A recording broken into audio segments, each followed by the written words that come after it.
Crime on Demand.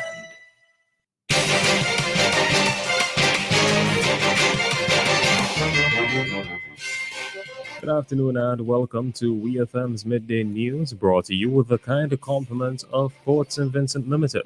Pick your daily reward from the Quartz Ready Cash Money Tree. Every customer is a winner with every loan of $3,000 or more from Quartz Ready Cash. Plus, you get to enter to win a weekend for two at Sandals. No deposit, no collateral needed. All you need is your ID, proof of address, pay slips, job letter, and two references. Visit your nearest Quartz or Ready Cash location today or apply online at www.quartz.com. Get more for 2024 with Quartz Ready Cash. We are ready when you are. Conditions apply.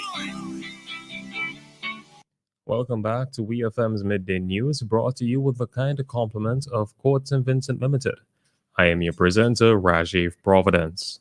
First, on the local scene, a new team has been piloted by the World Pediatric Project, the WPP, namely its first pediatric pulmonology clinic.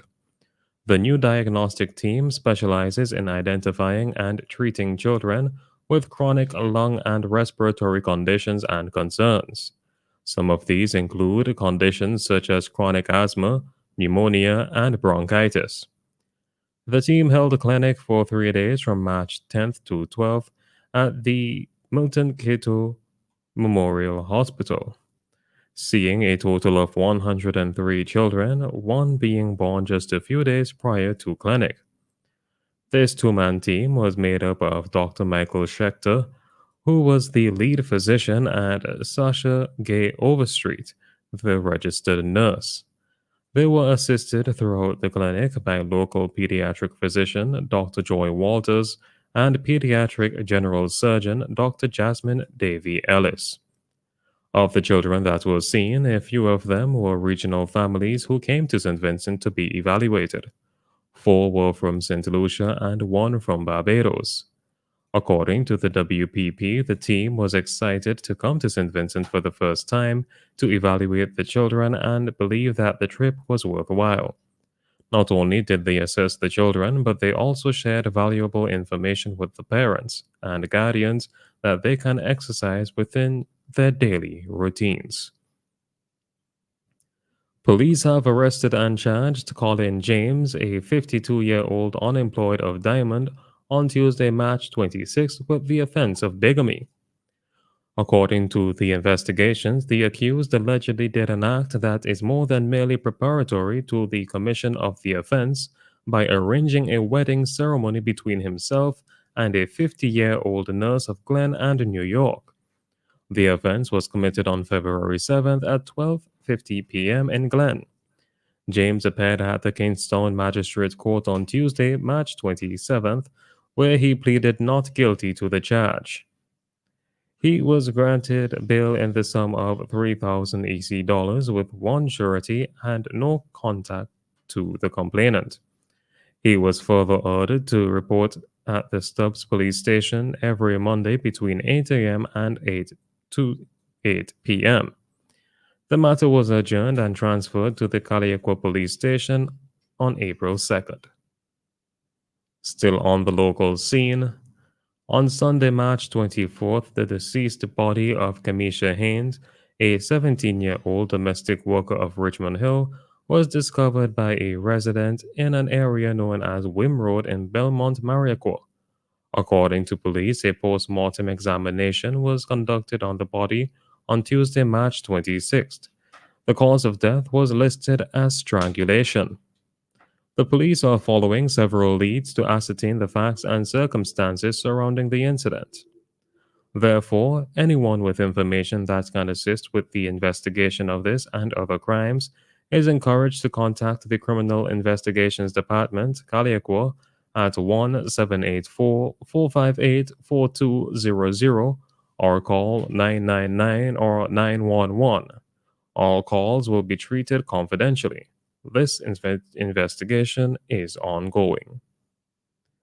On to news in the region. The Commissioner of Police in Belize, Chester Williams, has welcomed the decision by Governor General Dame Froila Zalam to declare a state of emergency in Southside Belize City and specific sections of the Cayo district, insisting, however, that it should not be regarded as an admission of defeat by the police in dealing with the crime situation. The state of emergency will remain in force for a period not exceeding 1 month, but may be extended from time to time by a resolution passed by the National Assembly for further periods. It comes amid an upsurge in gang related activity. Speaking to reporters, Williams dismissed the suggestions that the state of emergency is in contravention of the human rights of citizens in the area.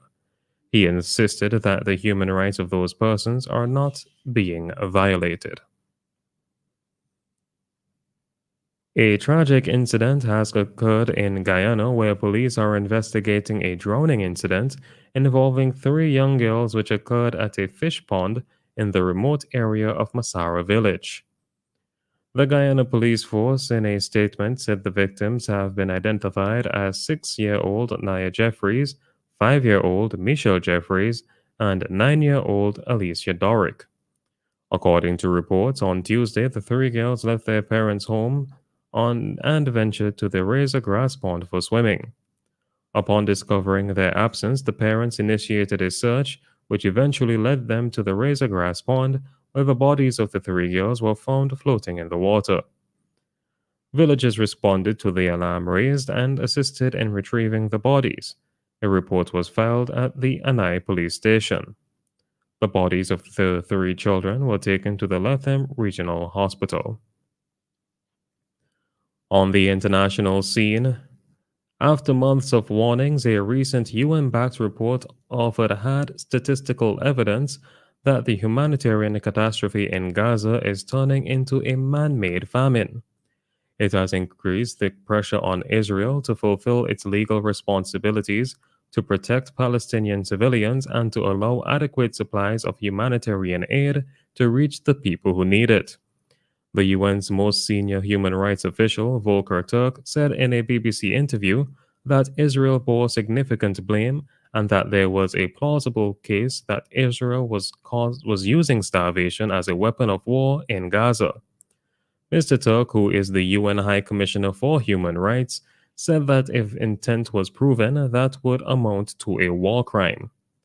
Israel's economy minister Nir Barkat, a senior politician in Benjamin Netanyahu's Likud party, dismissed Mr. Turk's warnings as total nonsense, a totally irresponsible thing to say.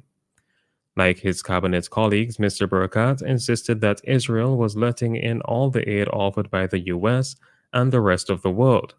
Israel says the UN fails to distribute whatever is left once Hamas has helped itself. Finally, in sports, Victoria Azarenka continued her bid for a fourth Miami Open title with a victory over Yulia Putintseva to set up a semifinal encounter with Elena Rybakina. The Belarusian 27th seed, who won her last title at the event in 2016, needed almost 3 hours to claim a win against Putintseva. Fourth seed Rybakina beat Greek 8th seed Maria Sakkari. On the other side of the draw, American Danielle Collins beat French 23rd seed Caroline Garcia on Wednesday. Former Australian Open runner-up Collins, 30, is planning to retire from the WTA Tour at the end of the season. This has been WEFM's Midday News. I have been your presenter, Rajiv Providence. Join us again at 3 o'clock for WEFM's 3 p.m. news. WEFM's Midday News is brought to you with the kind compliments of Quartz St. Vincent Limited. When you're behind the wheel, stay alert. Driving safely should always be your top priority. Protect yourself and other road users by keeping your attention on the road. Stay alive. Avoid distractions like cell phones and maintain a safe distance from other vehicles. Only overtake when it is absolutely safe to do so. And remember to be on the lookout for motorcyclists. The life you save today may be yours. Alert today, alive tomorrow. This message